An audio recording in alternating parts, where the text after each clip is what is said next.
এই ব্লগটা হচ্ছে গালের উপরে এবং গালে আমরা কি, কি করেছি সেটার উপরেই থাকছে শ্রীলঙ্কার এই গালের ব্লগটা। সকালবেলায় উঠেই রেডি হয়ে আমরা বের হয়ে গেলাম অ্যাজ ইউজুয়ালি।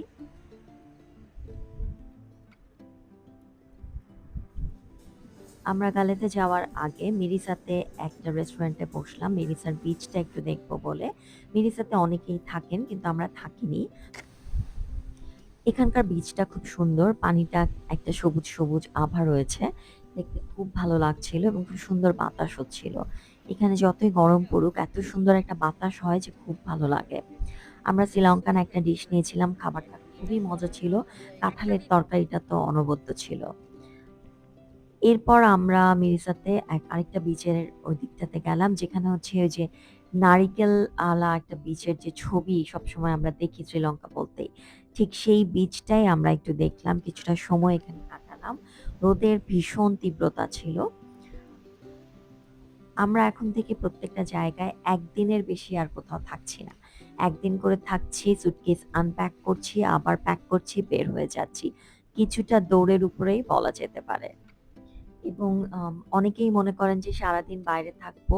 তো থাকাটা একটা যে কোনো রকম একটা জায়গাতে হলেই হলো। আমাদের ক্ষেত্রে ব্যাপারটা তা থাকে না।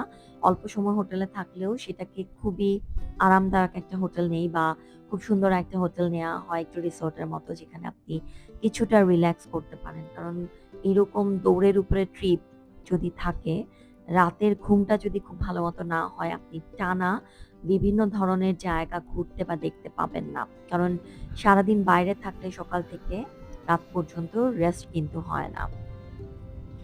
আমরা গালের ফোর্টের মধ্যে চলে গেলাম। এই গালের ফোর্ট এরিয়াটার ভেতরেই আমাদের এই রিসোর্টটা। এটা অসম্ভব সুন্দর একটা রিসোর্ট। এখানে অবশ্যই ২ টা দিন থাকা উচিত। আমরা ১ দিন পেয়েছিলাম কারণ হচ্ছে পুরোটা রিসোর্টই একদম ফুল বুকড ছিল। সো এই যে আম এই বিল্ডিংটা, এটা প্রায় ৩০০ বছরের পুরনো। আমাদের থাকার জায়গাটা নতুন হয়েছে, সেটাও পুরনো কিন্তু ৩০০ বছর পুরনো না। এটা একটা পুরনো চার্চ ছিল, সেটাকে ভেঙে এখন খাবারের একটা ক্যাফের মতো করা হয়েছে। এটা এই হোটেলের আন্ডারেই। রুমটা অসম্ভব সুন্দর। খুব ভালো লেগেছে রুমটা দেখতে। দারুণ সুন্দর করে সাজানো।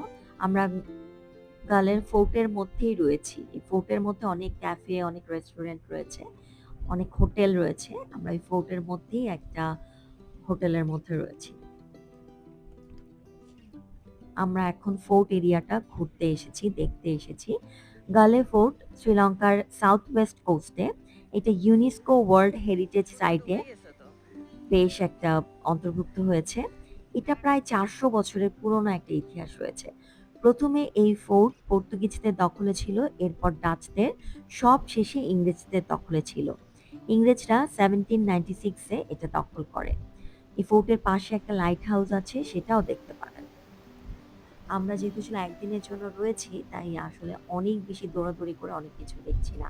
যেটা মেইন অ্যাট্রাকশন টুরিস্টদের, সেই জায়গাটাই দেখছি।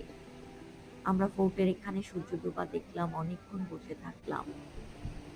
ভীষণ ভালো লাগছিল।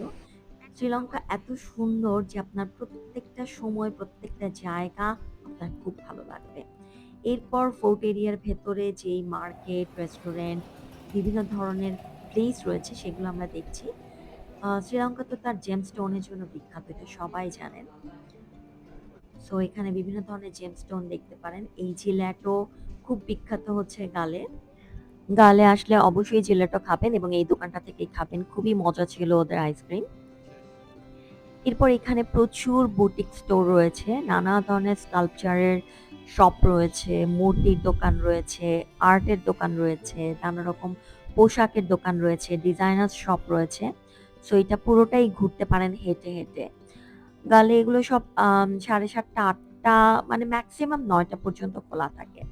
এরপরে এগুলো সব বন্ধ হয়ে যায়।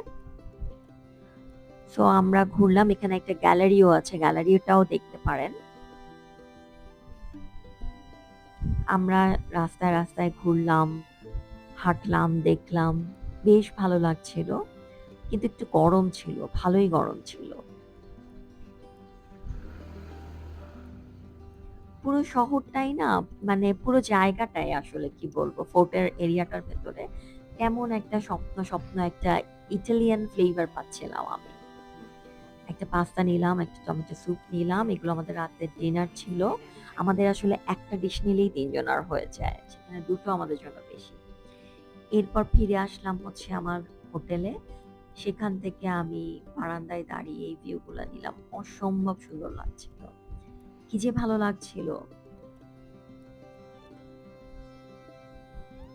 এই কাঠগোলাপের গাছগুলো দিয়ে এত সুন্দর করে বাগানটা করা। মানে এই ফোর্টের এই জায়গাটায় থাকাটা একটা স্বপ্নের মতো। মনে হচ্ছিল আমি একটা স্বপ্নে রয়েছি।